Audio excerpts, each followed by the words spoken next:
This is the Norris Group's Real Estate Investor Radio Show, the award-winning show dedicated to thought leaders shaping the real estate industry and local experts revealing their insider tips to succeed in an ever-changing real estate market. Hosted by author, investor, and hard money lender, Bruce Norris. On Friday, September 27th, the Norris Group proudly presented its 12th annual award-winning black tie event, I Survived Real Estate. An incredible lineup of industry experts joined Bruce and Aaron Norris to discuss perplexing industry trends, head-scratching legislation, massive tech disruption, and opportunities emerging for real estate professionals. All proceeds from the event benefit Make-A-Wish and St. Jude Children's Research Hospital. This event is not possible without the generous help of the following platinum partners: the San Diego Creative Real Estate Investors Association, InvestClub, ThinkRealty, Coach Fullerton, Keller Williams Corona, PropertyRadar, the Apartment Owners Association, MVT Productions, and Realty 411. Visit isurvivedrealestate.com for event information. How does somebody that's not big compete with people that have almost no end to the size they can grow? I mean, is that the nature of where like most business is going to go, is dealing with a few people? I guess that's my question. So I think from our perspective, even though we're the largest in the world, we still only represent about 18% of transactions across the U.S., so there's still that remaining 82% that's available to the rest of the world. We actually did just recently sign a deal with Amazon, and it's exactly what you described, right? They're not trying to get into, the home transaction business. It's too sloppy a business, frankly, for them to be able to really scale. What they're trying to do is basically generate a referral platform with their 150 million Prime members and who knows how many, regular members, right? To say, hey, you're on our site. We have all this traffic. If you're interested in buying a house, we have a referral program. A Realty agent at one of our brands will represent you, right? And then there is basically a commission split, but it's not a commission split because they're not licensed. But basically there is X amount of dollars that are spent in buying home products and services from Amazon as a welcome to your house gift to those consumers, right? And you're exactly right. I mean, once they get Alexa plugged in and all that kind of stuff, they own you, right? They know everything about you. So I think it's interesting. So I mean, from the earlier panel, an interesting thought was, again, we have a hard money lender that helps us buy properties for our iBuyer program. But for the vast majority of real estate agents that are out there that would like to be able to offer some sort of an iBuyer program, but they have no means to be able to do it other than maybe financing them themselves, that would actually create a great, sort of synergistic relationship between you all and them to be able to say, look, if you have these opportunities, I'm willing to, to buy those properties. How much of them?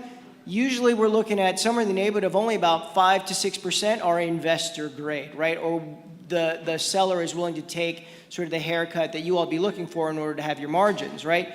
That other 95% of leads are meaningful to the real estate agent, right? And so they're thrilled to be able to have a relationship where if the seller does need to sell in some sort of time frame and is willing to take that convenience fee, right, the 7-Eleven factor, that you all step in. Otherwise, it generates much, much more deal flow for them. My final point on that is the Houston Association of Realtors just did a study on this a couple weeks ago, actually. And 86% of the consumers that they surveyed, the potential sellers, said that given the prominence of iBuyers in the marketplace now, they want to get an iBuyer price to at least know what their backstop is for when and how they might sell their house. So it's in huge demand. Yeah, I think your point around the iBuyer, as you know, only a small percentage of iBuyers are given an offer, right? So the remaining 90% or 85% are lead gen opportunity for that real estate, and that's gold, right? And so that's why a lot of these folks are able to monetize that business across, because they may not make that much money on that one particular deal, but they're able to capture that lead, and that's what people are doing. And you see more real estate companies and small brokers trying to set up that iBuyer operation in key markets where they want to try to grab those sell-side opportunities. So, how does the lending industry look at the fringe customer? So I mentioned financing for investors, and you're talking about that getting to be a bigger business, and that's a repetitive customer. So you can have somebody in this audience owns 50 houses with 50 loans, so that's one stop and a loan. And then the other thing I was thinking about reverse mortgages, are those niches that are not big enough to put all the effort in, or is it just solely the owner-occupant? Well, I think there's obviously still businesses, reverse mortgages, that's still a decent size market. There has been obviously some scrutiny over the years around how that's been executed, kind of disclosure and so on. So that's something that, but with the aging population, I think that's going to be something that's going to be needed more and more. It's been through some rough waters in the past. In terms of investment, financing for investor, obviously you're all in that business and you know better than I. Most of my members that are independent mortgage banks, but in some cases, community banks that have high net worth clients will provide some of that funding. But it's still sort of outside of what their sweet spot is really. So. Okay. Go ahead. Okay. Is there an underserved market right now in the people that can't get a yes answer right now, that should be able to? What do they look like? Well, if you look at and I'll just sort of look at the demographics. If you look at some of these countries that are dealing with, stagflation, the country is not growing, the housing market's not growing. It's because their population isn't growing. We are growing as a country, right. But that growth is primarily being driven by minority immigrants, right? And the lending, the savings pattern, the credit history, the patterns of saving is so different for this new population. There are a lot of people looking at new ways of calculating creditworthiness. So do you have to have a certain number of trade lines with certain number of activities, or can you capture it in a different way? At the end of the day, you want to make sure you want to lend to people safe and soundly, and that you're going to get that money back. But I think there are some new technologies and ways that people are looking at lending. Credit scoring models that are different. Frankly, there are a lot of these fintechs that are looking at different ways of lending, capturing creditworthiness. So I think I actually expect a lot of improvements in that regard.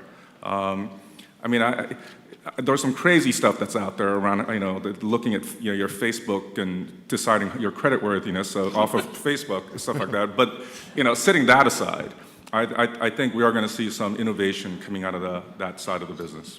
I just have to smile inside because there was a meeting, we had hundreds of people in the audience, and I hadn't borrowed money in quite some time, and so I was really kind of dumbfounded. I was looking at charts that had gone way askew from what I thought would ever happen. And so we actually interviewed a lender, and it was a very short interview. I said, okay, stated income loans. I said, where does the stated income number come from? And without batting an eye in front of hundreds of people, he says, oh, we just make it up. I was, okay. Yeah, that was a sort of normal course of business, right? Yeah, well, it must have been. Unfortunately. Well, she asked us to remove that from the. Or hopefully that person's out of business now. No. No. No, but she probably doesn't have that loan program available anymore. Okay. I follow charts, try to look at trends, and we have. Now I'm talking about California, but I wouldn't mind, John, just give me maybe some feedback from a national point of view. But with a set of charts that we currently have, we have affordability at 30% in California. Normally, we don't stall until we get to 17. That's a big spread. We have very full employment. We've got inventory at reasonably low levels. We have great equity positions. We have almost no foreclosures in the marketplace. These charts usually are accompanied by price increases in double digits, extraordinary volume of sales. We usually have 4 years of enormous volume of sales. We haven't gone up in 10 or so. So I'm just curious why we haven't had the breakout in sales and price this cycle, or is it yet to come? And I'm missing it. Well, I guess I'm missing. That was called a pregnant pause. The boomers are doing what they said they were going to do. They've said all along we intend to age in place. So, and I would say that's exacerbated by their knowledge of what happened in the downturn. In addition to which, if they still have mortgage debt left, it's probably at 3.5%. So why would you give that up? So, you know, you've heard me comment on Cape Coral, Florida, which is where I live, and which you're now doing some work in. Yeah. The kids call that God's waiting room. And you can tell they're being raised by an economist. There's no feelings whatsoever, not a part of the transaction. But the story 15, 20 years ago is when the kids move out, the boomers are going to sell their suburban house and buy a condo downtown because they were raised in the 60s and 70s. They're going to party the night away. Well, the evidence from Cape Coral is if you want a good restaurant reservation, wait till about 7:30. Right? But the fact that they're not moving, and they're not, they've said they weren't going to move, and they're not. So if you adjust for population, the existing home supply on the market is at 30-year lows. Okay. So there's nothing to buy. But right? Why don't you have soaring prices then? You're telling me that you have a shortage of supply. If that was matched with capable demand, we'd be off to the races. No, we're not doing PowerPoints, but I have my favorite chart. I'll be happy to share it with you. We track the inflation-adjusted real house price year-over-year change, along with current new construction. Those two data points are very tightly correlated for 30 years until the end of the crisis. Now what has happened is that price piece, which price is signaling to builders to build, right, or people to supply their homes. It's not just builders, but it's people to supply their homes. There's a huge gap that has emerged between those two. The builders are steadily building, but it's never been the case that first-time home buyers bought a significant share of new construction. That was move-up buyers. The other part of that is the Gen Xers, who were the group that their homeownership rate fell 9 percentage points in the crisis. That's huge. They're the ones that really took the lesson that said, you know, if you held on to the house, you already own the land, which is in an urban area, probably the most expensive part of the house. Tear the roof off and put another floor on, or push a wall out and add a room. So they're doing the remodel stuff. They're also not listing that existing home price. So real house price has appreciated very strongly nationally. Okay. The average inflation-adjusted appreciation from World War II to today is about 0.75%. For 5 years, it was over 4% in real terms. Okay. Sean? I think one of the issues is that affordability, percentage that went so low in 2006. Like, that's been measured exactly the same way throughout this whole period, but lending has not been exactly the same throughout that whole period. So, when you can get a pay option ARM in 2005 to afford a house, right, affordability can go lower than it can go today. Sure. So, I think that there's also maybe 30% affordability, right, by the way they measure it, is maybe not very affordable. It may be kind of the equivalent of 11 in it may be the equivalent of 11 back in 2007. And 17 in the others. I agree with that. Yeah, I don't disagree with that. That's what the market is reacting like, is that we're sort of done. Yeah, so we have a lack of supply, but we really are probably pushing up against what people can really afford. Okay. I mean, that earlier they were talking about, the number of mortgages with greater than 43% debt to income ratios, and the number with, higher than 90% loan to values.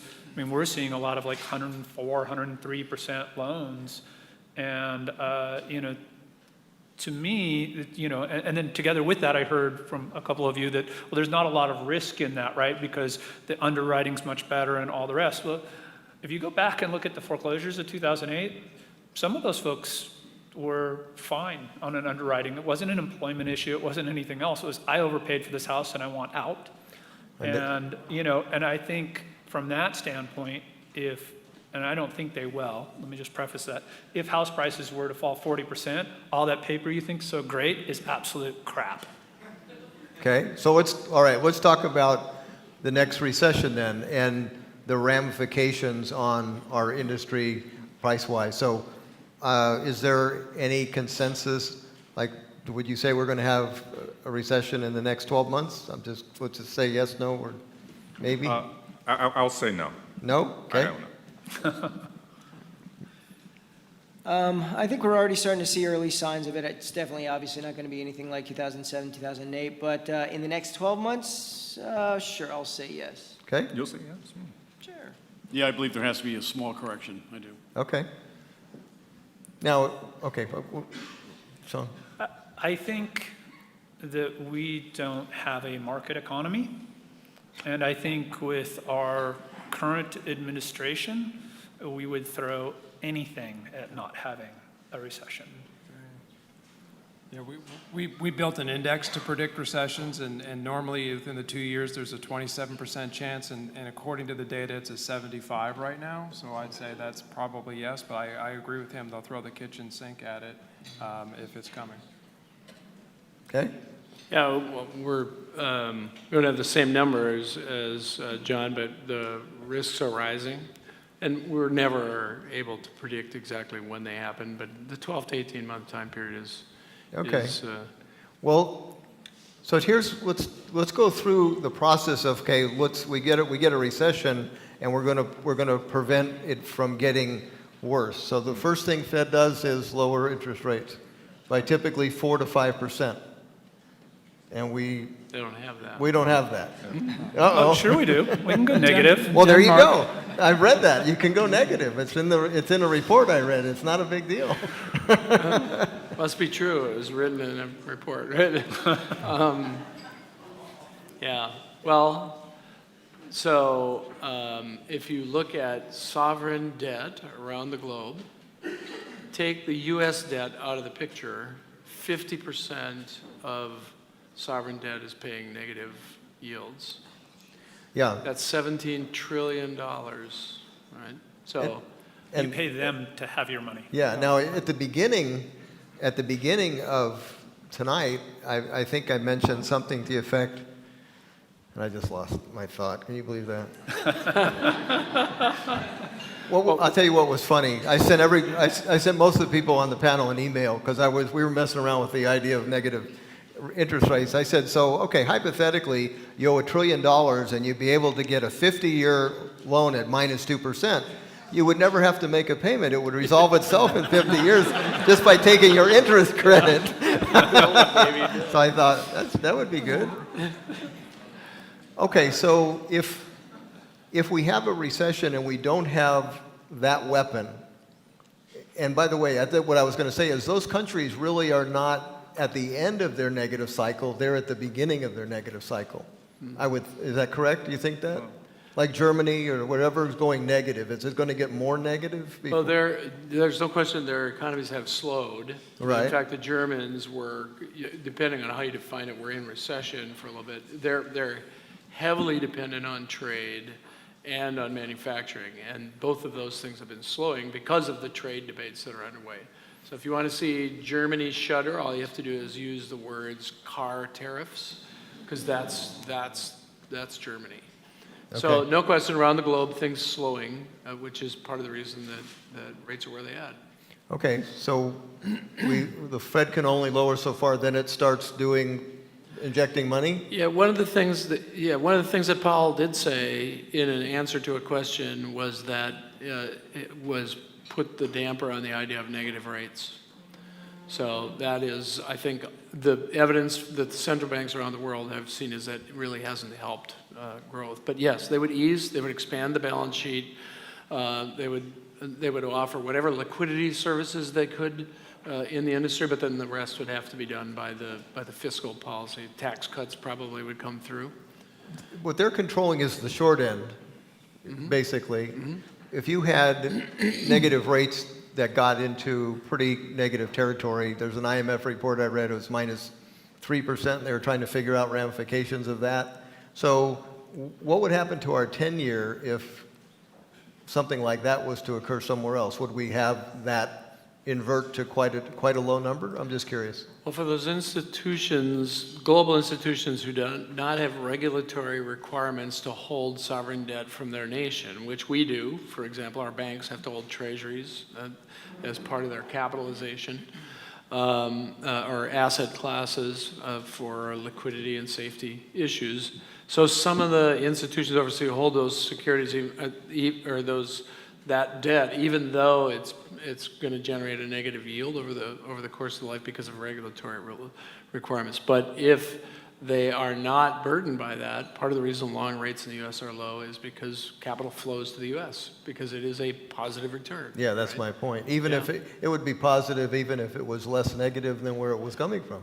That's where expanding the balance sheet, increasing the size of that balance sheet will come in to attempt to hold those rates up. Okay. So we have a recession. Does it cascade into lots of foreclosures this time and therefore have a negative impact on prices? No. The whole regulatory framework changed in 2009, right? Yes. The regulators pre-2009, required that banks get rid of bad assets as fast as possible at any price. And as soon as they changed that, the course of the foreclosure crisis changed. And I'm not good enough on the history of the previous ones, right? But we let the savings and loans fail, right? And they kind of said, oh, we learned a lesson there. We're not going to do that next time. So, I think we learn something each time. We'll make a new mistake next time, but it won't be that. Well, now here, go ahead. So I'll agree with Sean, but I'll put a different twist on it. So I think if there's a recession and people stop paying their mortgages, the servicing companies are required to foreclose on them. So I think we're going to see the foreclosure process started. I think the lesson learned this cycle was SNL last cycle was there's going to be a huge amount of money raised to do non-performing loans, and you can sell the pool to non-performing loans. And now you have all these rental companies. They'd be like, give me 1,000 homes with somebody in them that I can restructure as a tenant, I'll take it. And the federal government, actually, we had conversations in 2009 with Doug at Fannie and Freddie and FHA about FHA becoming the landlord in this situation, and they just couldn't do it. I think they're going to find a solution next time. And the other thing is if they really do hit the market, and I've asked American Homes for Rent and Invitation Homes and all these guys this question, like how soon are you guys going to start gobbling them up? And their answer is as soon as the yields make sense. So yeah. So it's I like don't a think natural the odds of floor. like a 40% price decline or even a 20% are pretty low in my view. And I actually think those guys would see a lot of new money come in and compete with them. I think the other thing that is out there is given the shortage of supply relative to the level of demand, if the recession is mild, excuse me, say unemployment runs to 7.5%, you still have 92.5% of households working. Right. Interest rates come down because the Fed eases. The demand curve backs off because of unemployment. But for those that are still employed, that means price appreciation is slower or maybe zero. And interest rates are great. Pretty good time to buy a house. Especially if there's a foreclosure that you're aware of. From the lending side, what I've witnessed is, an unbelievable effort to not foreclose on houses in the last bunch of years. It was sort of drinking out of a fire hydrant, right? For these institutions, they'd never seen that kind of volume coming through of delinquent notes and obviously foreclosures. I remember I actually at one point had an asset management firm that operated out of all 50 states, and one of my clients was Bank of America. They had 1.2 million delinquent notes. And I thought, okay, this contract for me is going to last forever, right? But lo and behold, they started selling off their notes left and right, and literally over about 6-month period, it went from 1.2 to like less than half that, right? And so I do think there's huge appetite to buy, and I'm not sure whether people will be able to buy 30 cents on the dollar or 40 cents on the dollar like they used to last time around. That certainly isn't going to happen. But you also have a situation, I think, right now.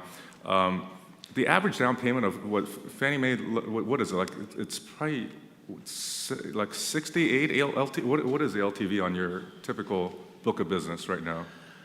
Oh, gosh, I'll get a number then, somebody from Fannie Mae. You just make something up and no one will know, yeah. Well, 84% of statistics are made up, so. I mean, but the down payment cushion is quite substantial, even for FHA right now. And so I just, it would require a pretty big hit in terms of price depreciation for, I think, big kind of flow of foreclosures and all that to happen. From a lending institution point of view, I mean, obviously, a lot of the community banks that hold the notes, I mean, that they obviously would get hit. People that are selling into the market, a lot of the independent mortgage banks, unless they've done something wrong in terms of originating that loan, they probably don't have any repurchase risk related to it.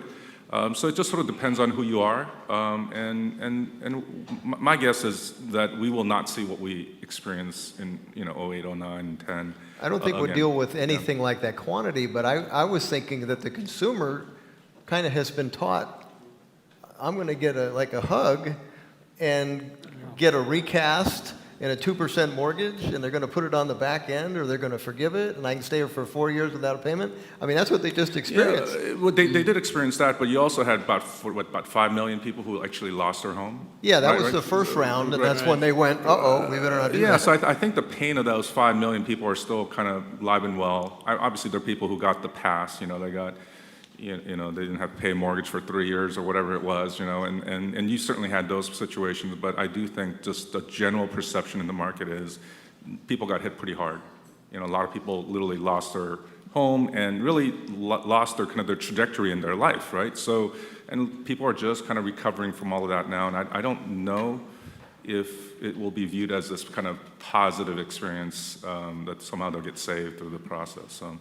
The Norris Group originates and services loans in California and Florida under California DRE License 012-19911, Florida Mortgage Lender License 1577, and NMLS License 1623669.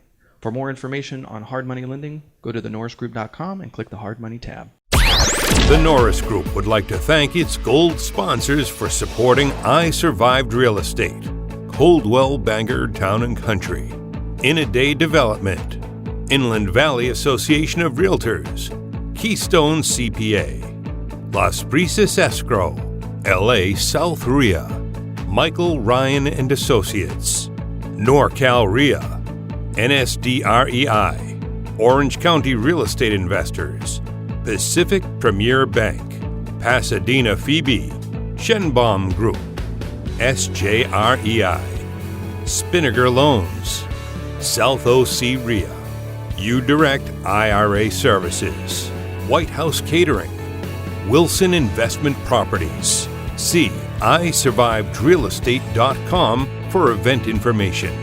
For more information on hard money loans and upcoming events with the Norris Group, check out thenorrisgroup.com. For information on passive investing with trust deeds, visit tngtrustdeeds.com.